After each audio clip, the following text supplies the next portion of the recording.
Hi everyone, this is Jim. Welcome to this episode 21 of Chess Basics, things every chess player ought to know.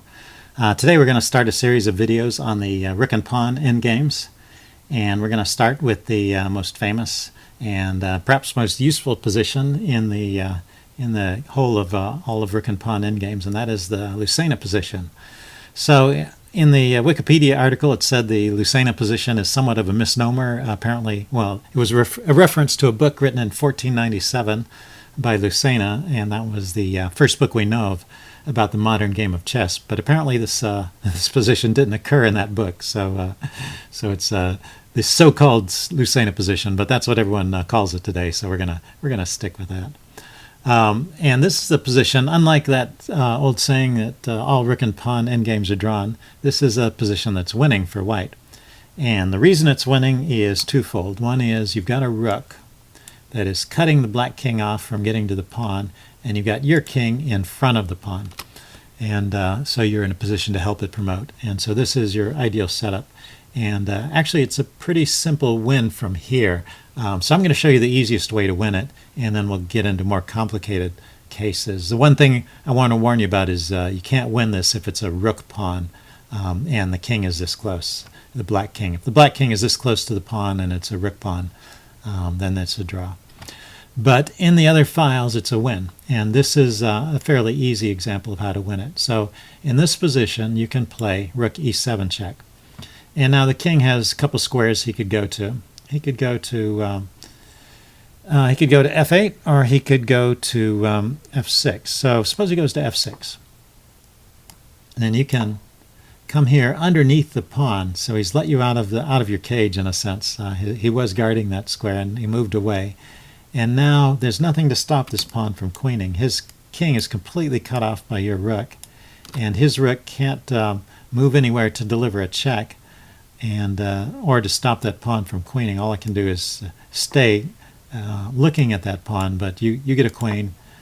He can trade, but you have an easily winning king and rook versus king endgame. So no problem there. You're winning.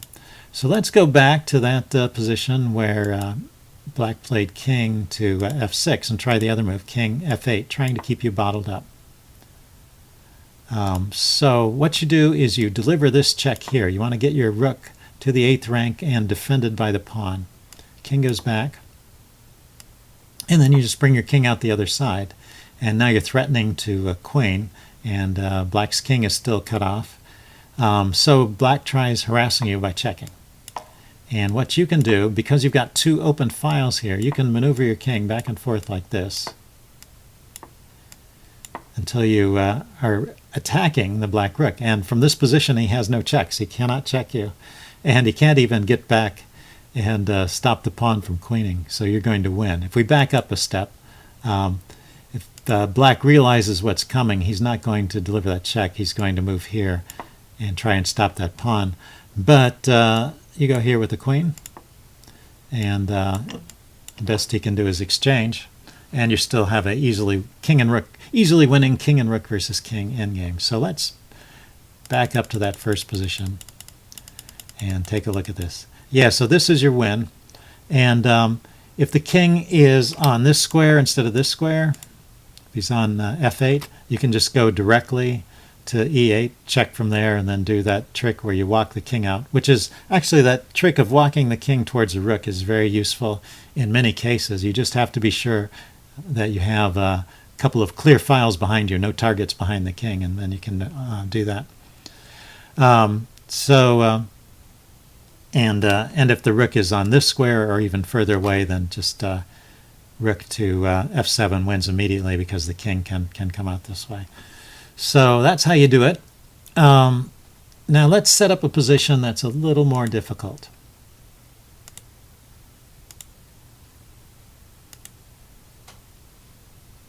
Sorry, I didn't mean to save that. So clear the board.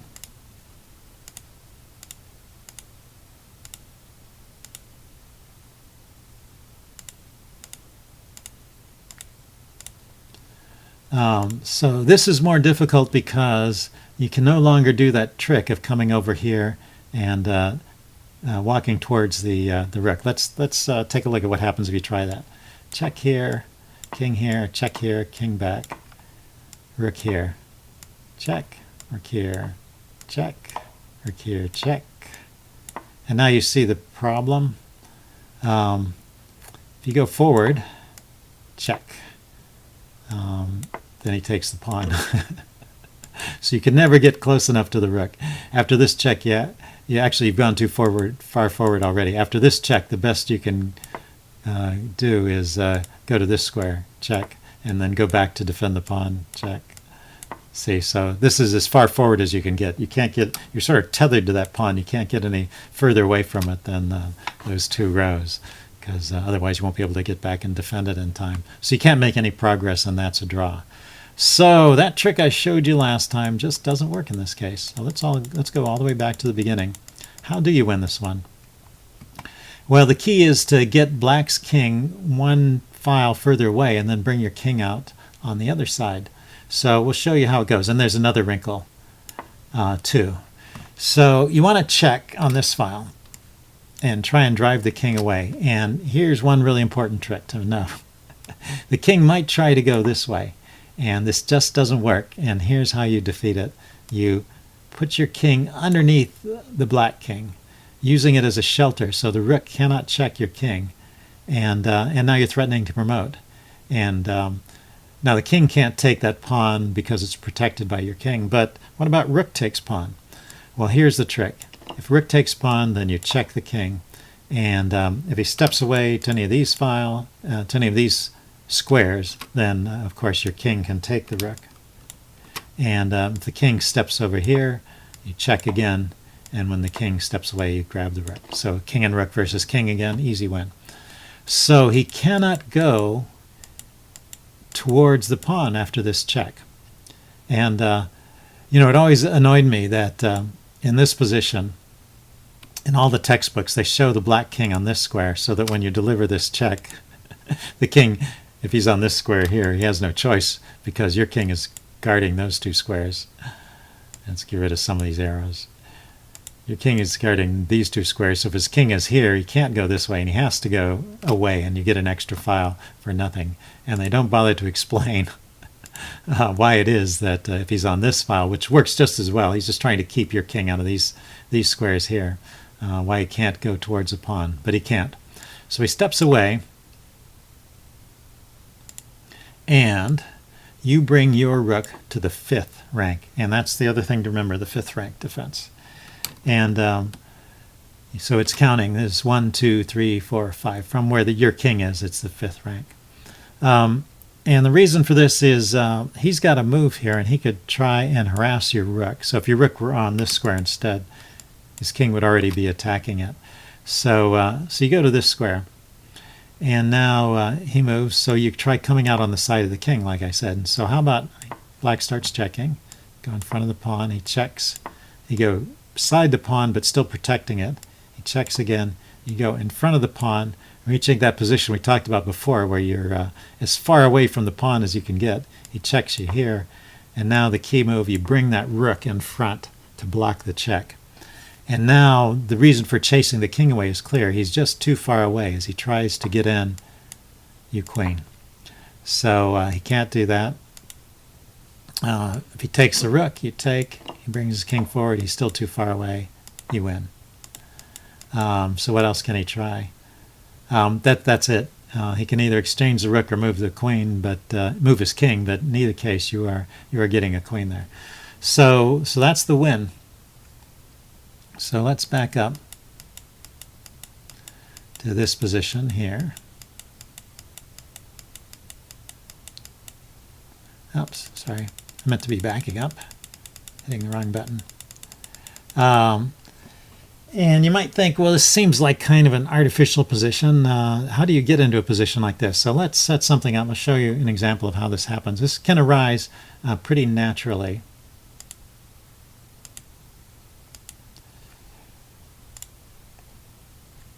So let's clear the board. Say your pawn is back here.